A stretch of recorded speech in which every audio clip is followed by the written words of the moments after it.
Keelan, I'm always excited to see, are you going to talk a little bit about personal, or are you going to talk a little bit about professional? Are you going to get us to laugh or cry? What do you got? I'm thinking laugh and I cried, personal. I cried. Oh, that's hilarious. Yeah, I cried. I mean, so a little dad test I had this week, and Tina. Love you, London. Yeah, bless her heart. I have a 3-year-old London. I love her. She's spirited. Beautiful terror.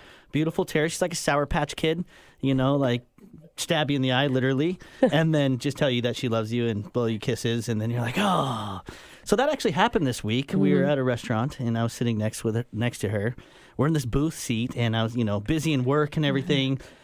She had like a little diner knife, like a butter knife, and she's sitting there like playing around. And usually that's fine. She just kind of taps it, and she can even use chopsticks, this little girl. So I'm not concerned about a butter knife with her until now.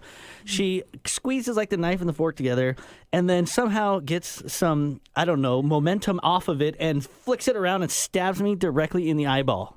Yeah, I saw pictures. It was pretty horrendous. Yeah, I didn't even, you'd think you could blink in time or something, nothing. So I stood up, thought I lost my eye immediately. That was the crying part for me, where I was like, oh my gosh, my eyeball's gone, and my toddler just stabbed my eye Well, out. the way you're explaining it, liquid's coming out of your eye, and you're like, oh my God, I lost my eye. Yeah, literally, I'm looking for blood. I'm freaking out and, not sure what to do, panic moment. And after I realized I still have an eyeball and I can still see, I had that dad moment where it's like, and you always talk about this, Tina, love and acceptance, right? Because, what do you... And accountability. And accountability. How are you going to react in that moment right there? That's right. That's right. Which is really hard when you get stabbed in the eyeball with a butter knife. So, she didn't even care, to tell you the truth, at first, because she's 3 and she doesn't know. I was waiting for her to be like, Daddy, are you okay?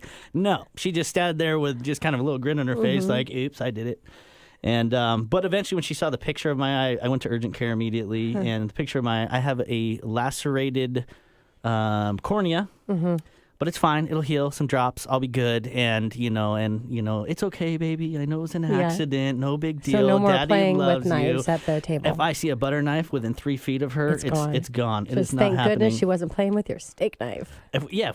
Oh, gosh. I'd be blind. That would be bad. Yeah. Well, Keelan, thanks for bringing that into studio. It's always nice for our listeners to hear a little bit personally what's going on behind the scenes in our life. And but to have a little balance for today's show, I'll talk about professional. I like it. And I'm going to talk about our industry. Sometimes we talk about things that have nothing to do with mortgage, some things about mortgage. And today it's not only about mortgage, but it's about our mortgage company, Gateway, which is awesome. So my question to you is, do your lender have these? If they don't, then pick up the phone, call the show, 1-855-400-1150, or go online at themoneyhour.com, because you got 2 of the best mortgage experts right here as your host and co-host of the Money Hour. So first, lost job protection for qualified borrowers. If you lose your job and you have to miss mortgage payments, what insurance protection do you have for that you actually don't have to pay for? I know that's pretty great, right? So it provides up to 6 months of maximum protection of $9,000 during a 2-year period. That's what it is. Again, it doesn't cost you anything. Now, the eligibility for it is you're either doing a 3% or 5% down payment, so maximum or up to a 95% loan to value. 97% loan to value. It's for primary residence only, single family home. Not really sure why it's not available for condo buyers, but it's not. It's single family. And at least one of the borrowers on the loan must not be self-employed. So it's really set up for employees that work for employers. So that's the first. Does your lender have access to that? Second is lock renegotiation. Will mortgage interest rates drop once you lock? Well, I don't know. We are now almost at the lowest historical rates ever. For another 0.25%, we'll hit all-time historical interest rates. So do you want to gamble with not locking in case the mortgage interest rates go up? Because since we're so low right now, are they going to continue to go down, or are they going to go up? So a lock rate renegotiation just basically means that you can lock in your interest rate right now as soon as you have your offer accepted. And then you have a one-time free float down. So there's no cost to float down to the market interest rate.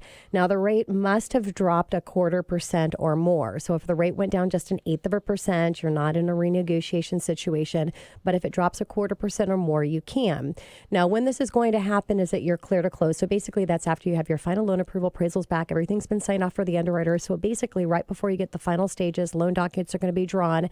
That's when Gateway is going to take a look at where the interest rate is at that time and see if you can benefit from renegotiation. Now, renegotiate is just what it's called. It's really not renegotiation because there's nothing you have to renegotiate. It just is a lock float down.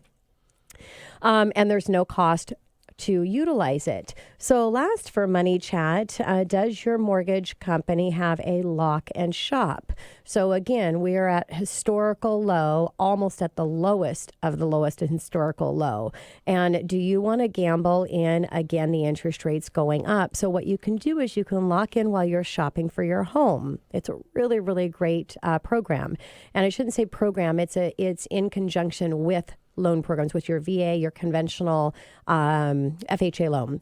Once you lock, you have 30 days to find a property, but you get one extension, and the extension is for 30 days. So basically, you have 60 days to shop for your home. So you're not going to lock in on a lock and shop program if you're not out there shopping for a home. If you're just kind of waiting and deciding before you get out there, you're going to wait and take advantage of this. There's no cost to this either, but you can do it once. So you're not going to lock and shop and lock and shop. You're going to do one lock and shop because this does cost a lender money to do this.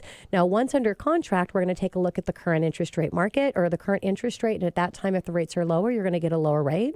Or if the rates are higher, you're going to get the rate that you locked on the lock and shop. Now that is going to take place as soon as you're under contract. So again, this is all taking place at a very strategic time. So it's one-timing that process. Now you then have 30 days to close on your loan. So if you don't find a property within the 60 days, that lock is going to expire. And then you're just going to lock on a normal program when you do find your home. So that is Money Chat. That is a shout out for the company that Keelan and I both represent. Love Gateway. Love it. And coming up next in the Money Hour, thinking about leaving your job, be careful what you leave behind. Tiffany Goff of Edward Jones right here on 1150 AM KKNW after this short break.